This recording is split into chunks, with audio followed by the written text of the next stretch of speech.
Hey, we're going to share some stuff with you today that you have not thought of, but when we're done, you're going to say, you know what? I think that fella and that gal are right. Because of this, I'm asking you one thing. Forward the show. It's a great show, and I want you to share it with your peers because it helps us out. Very selfish reasons. You're going to want to look into some non-QM stuff over with Oaktree after the show. But I'm going to tell you this right now. The Federal Reserve's move of raising the fund rate, as they have been doing, is going to help loan officers in a huge way. I'm absolutely sure of this. Let's hope they raise the fund rate a whole bunch more and real soon. I'm dead serious about this, guys. Oh, what's that?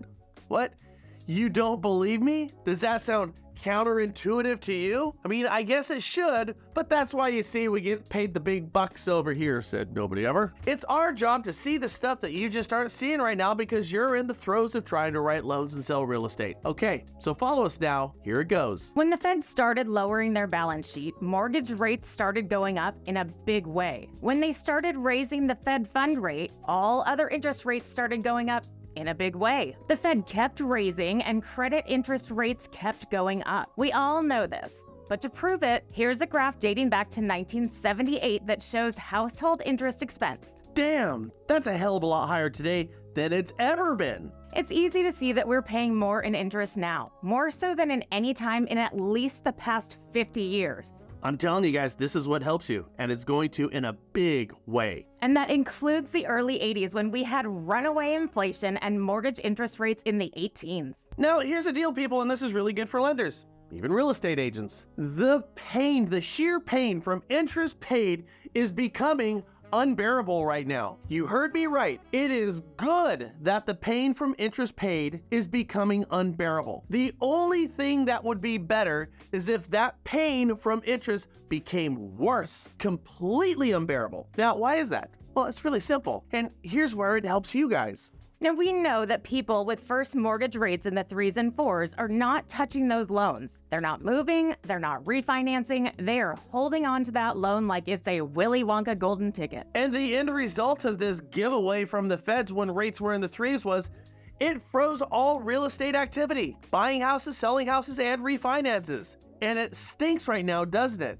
And oh, by the way, they'll sit on those rates until the pain of all their other interest that's not called mortgage interest becomes completely unbearable. You see, it's the pain from that interest that's the only thing that's going to get homeowners off the snide and refinance those loans. I mean, you get it, don't you? When the interest from all their non-mortgage debt becomes unmanageable through either additional expenditures and additional interest, or from the Fed blowing rates up even further, borrowers will then and only then get to a tipping point and they'll be forced, yes, forced to either sell the house, file for bankruptcy, or do a cash out debt consolidation refinance at a much higher interest rate to pull all that revolving interest rate down and lock it in underneath their mortgage over the next 30 years. That'll have the net effect of lowering their outgoing monthly nut, won't it? But this gets doubly better for loan officers and lenders. When you, and you will, do these refinances if the Fed holds course, those 3s and 4s will be replaced forever with 7s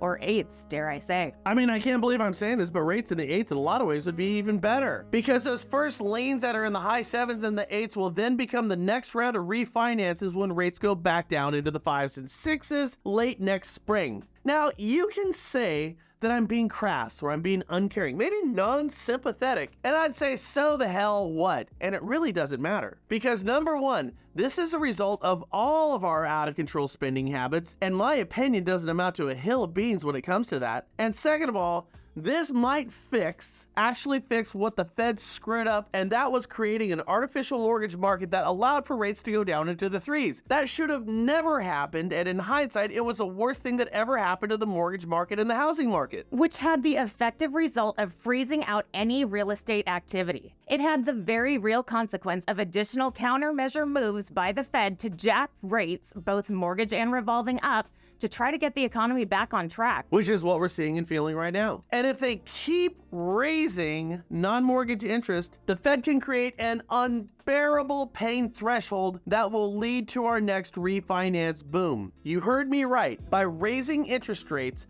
the Fed is building up to our next refinance boom. This one will be skewed entirely on the cash out angle as much as the last one was the rate and term angle. So when you go to bed tonight, pray, my friends, to baby Jesus to compel the Feds for a giant Volcker-like Fed fund rate hike and let the healing begin. Hallelujah, hallelujah.